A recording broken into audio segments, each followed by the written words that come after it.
Welcome to the Wealth and Purpose podcast, where people who are led by their hearts come to learn the secrets to creating wealth in a way that feels really good and live their purpose fully in the process. I'm your host, Patty Lennon. I'm an ex-type A corporate banker turned intuitive business coach. I'm also a wife, a mom to 2 preteens, a professor, Girl Scout leader, and well, hey, you get it. Like you, I wear a lot of hats. Whether you're looking for inspiration to get started or strategies to get growing, I am here to help you create abundance in every area of your life and business. Welcome. Hey there, and welcome to this episode of the Wealth and Purpose podcast. I'm your host, Patty Lennon. And today I want to talk about what happens when we compare ourselves to someone else's story without knowing all the facts, and why that can be so harmful to our sense of well-being and joy. I mean, we know compare and despair is not the way to go, and yet we can all still find ourselves doing it.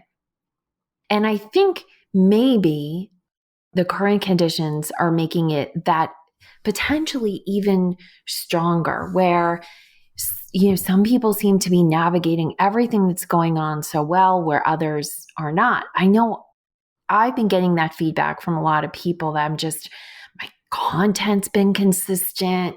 I'm just showing up in the world. I haven't missed a beat. My kids are happy, blah, blah, blah, blah, blah. The thing is, that is all true. And yet also, I just recently went through probably one of the most lowest points emotionally since my mother died. I had a 3-week period where I could come up to get the podcast done. And when I show up for my clients, it's like I completely get to just leave my own life. I'm just there for them, and it's like a vacation. And other than that, though, I didn't really get a lot done. I didn't move any projects forward. I was pretty much just serving my clients, getting this podcast and a few other things out, and that was it. And yet, I think the thing that I have learned to do that makes life so much easier on me is to just let myself be where I'm at.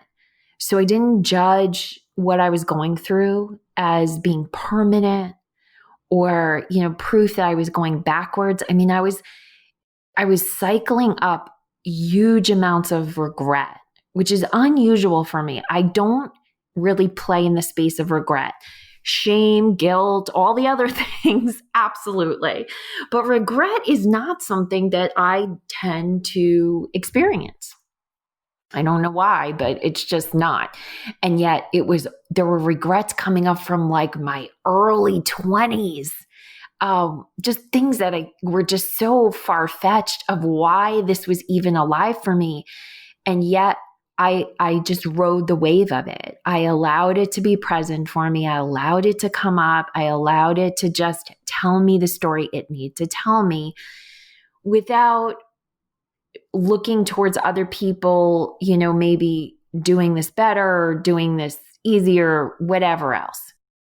And that led me to the doorstep of my vacation, which we just got back from the beach. We went to Cape Cod, which, by the way, the town we went to, Eastham, was a town that was very easy to be safe in. So if you're on the Northeast and you're looking for, or you're on the East Coast, the Northeast, and you're looking for a place to go that's on the water, this town, it was very easy to, stay separate from people, and you're not going to do a lot of the things you would normally do, but like the mini golf was available, and the restaurants were being very regimented with regulations. The beach, not so much during the weekend, but the weekdays, it was easy to space out, keep space between us. So we had this really lovely experience where we really got to kind of escape what was going on just for a few days. And I realized in the process of being on the beach so much, so we only were on the beach really because there was the rest of the stuff we couldn't do. And so we were on the beach, we were seeing the same people every day. And I realized that the story I had about a lot of the people on the first day of the week wasn't the same as I had on the last day of the week. And I was just reflecting on, these regrets that had come up for me and different things I've been rethinking. And for me, one of the places where I've always sort of churned around is parenting. Am I doing a good enough job? And I seem to have managed to move into a different space of self-acceptance around my parenting style and my, how I am in relationship to my children. And on the beach, the first day we got there, I noticed this couple with these two small children, a small baby like that couldn't walk, so maybe 6 months, 7 months, and then probably a 2-year-old. And they were just so pulled together and they had their act together, and they would come to the beach and they had all the accoutrements you could think of to make your day easier on the beach. And then, one parent would tag team off the other and take this one for a swim, take this one for a nap. And I was like, wow, look at this, couple. I mean, my goodness, if I had had it together like that when my kids were younger, it would have been a whole different scenario. How are they doing this? And yet I wasn't really feeling bad about myself. It was more of an observation. I'm so far away from that time in my parenting. However, if my kids had been younger, I think I would have been looking at them and really judging myself. Well, by day 5 of being on the beach with this same family, being able to observe them, what I realized was neither of their children cried ever. They said no to them. Their 2-year-old and the 2-year-old's like, okay, went in a different direction. Their 2-year-old took a 2-hour nap on the beach every single day. And their infant was put down awake in the bassinet right on the beach and was out cold in like 5 minutes, and then would sleep for probably 3 hours, like an hour in the morning and then another 2 hours. So they had these significant periods of time where their children slept. Mine never would have on the beach. There wasn't a chance in hell, and I was a sleep Nazi. And so it was so interesting for me to watch this couple and on day 1 just, have this vague sense that they're awesome parents, but by day 5 realize that, they won the lottery when it came to small kids. Now that doesn't mean that it's going to keep going like that. But as far as sleep was concerned and behavior was concerned, they just had 2 easy kids.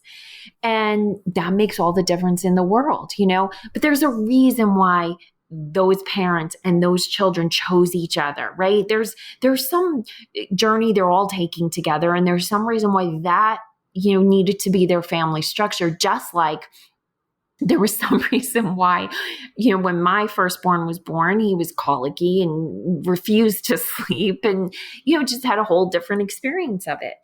And I was thinking how much we do that with everything, how even people who are saying to me, wow, you're just getting all this content out and you're just, your launch was so successful and this and that. And yes, at this point, a lot of these things are flowing, but they're flowing because of all of the rocky points I hit in the past years. They're flowing because of all of the trials and tribulations I've already gone through. And those are a lot less visible when you're looking at someone like me who's 10 years into her business than, if you were seeing what it looked like on the inside, in year 3 or year 5.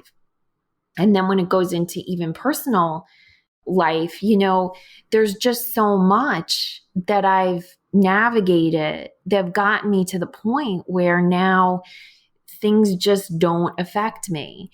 And so what was so interesting was as I was having these reflections during the course of this week and having all this space and time freedom, because I would get up early in the morning and go to the beach by myself and just meditate and journal and had all these amazing points of clarity.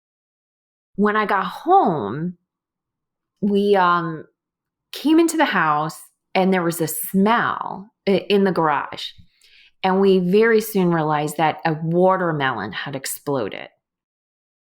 And what was so fascinating was right as we were leaving, I dropped a watermelon. So the trip started with me dropping a watermelon and it coming into all these pieces. And then the trip ended with this watermelon. It kind of exploded all over the garage. And being someone who, when I was younger in college, my major, I was pre-law, but my major was literary interpretation. I was an English major, obviously a very valuable major to have, but I loved it. I loved literary interpretation. I love symbolism to this day. I know you guys hear me talk about signs all the time. Believe me, long before I was this metaphysical person, the idea that there are signs and symbols everywhere always intrigued me in writing, in all things, architecture, art. And I thought there's a meaning there. There is a meaning to our trip, starting with this broken watermelon and ending with this, exploded watermelon. And as I was pondering it, I was mentioning it to my friend Kate, and she looked up the spiritual meaning of watermelons. And it's symbol of prosperity and sexuality. So there's just so many things we could go down the road on with that. And I'm not going to right now. But what I did realize is that as we started our trip and right before we're ready to leave, where I did all this organization to have this like watermelon in like 50 pieces, as we're getting ready to like hop in the car and head out, in another time and space in my life, that would have had me in tears. It really could have set the trip off in the very wrong direction. And it didn't. I was laughing. I thought, this is so funny. And this is a sign that I need to slow down, right? That's what it really told me. And I just took it for what it was, just slow down because you're moving too fast. And I thanked the universe for that sign. And when we got home and this watermelon was exploded all over this place, and really my husband was the one who cleaned it up. He's very good like that. But the thing was, I'm the logistics girl. So I had really managed the whole trip. So he had that at the end of our trip to manage. And he did that with a smile on his face. But after he was done and we were sitting by our pool, we both had the same feeling at the same time, which is we are just so blessed. We are so blessed that we have the money to, bring our children on a vacation and not worry about finances. We're so blessed that both of us have work that wasn't impacted by the pandemic. We're so blessed that we have, this beautiful home and something that, these little broken watermelons couldn't mess with. Because that wasn't always the case. Back when I had started my business and Matt was out of work, that would have broken us, literally. It really would have been probably the hardest thing to bear, to have, taken time away with our families, probably being stressed about money anyway, and come home to that. It would have just felt like this huge weight. And yet it wasn't. It was just a blip on the radar. But so much water is under the collective bridge of our marriage and our life that we can put that in perspective. And yet we couldn't have probably 10 years ago. And, I just think of how many times I've seen my friends crumple under the weight of something that seems minor. But I have so much compassion because I know that everything is relative, that a watermelon for me isn't going to be the same thing as for someone else. And it has a lot to do with what's happening around outside the broken watermelon. And I think that that's just important for each of us to remember, that when things gut us, or strengthen us, when things crush us or lift us up, whatever it is, it's bigger than the event itself. And it's important to remember that. And also to not spend time comparing how we're handling a situation to how somebody else is handling a situation, because what we have on our plate really determines how much extra can go on that plate. And the reality is that my husband and I have a lot of extra room on our plate now. Plenty of room for broken watermelons and holding space for broken hearts and holding the hands of people who are scared and giving our children extra time and space as they navigated this weird educational period that we were just in. And I am so grateful that we have that space.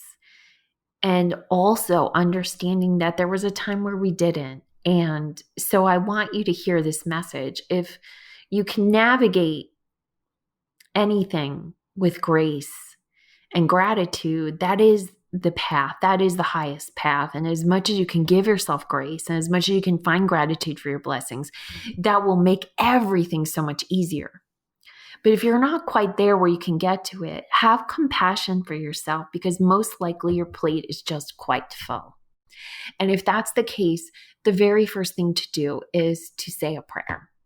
Say a prayer to God or Source or the universe or whoever it is, whatever your higher power is, and say, lift some of this from me. Show me what can be removed from my plate.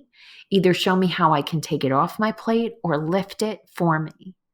But make this easier, because I promise you, if something feels hard that you know reasonably shouldn't feel so hard, most likely you've just tasked yourself with way too much. And it's time to clean that plate off. I wish you much ease and peace and prosperity over the next week until we talk again. I send you my love. And hey, if you have any questions for me, definitely send me an email, patty@pattylennon.com. Let me know what you want to hear about, what questions you have, and always happy to hear from you. Have a great day. Hey, thanks for listening. And if you know someone who needs to hear this message, please share this podcast with them. And if you're feeling really generous, I'd love for you to leave us a review on your favorite podcast app. It helps us reach many more people, and it fills my heart with so much joy when I hear what you had to say about what you heard. I am cheering for your success. Have an amazing day.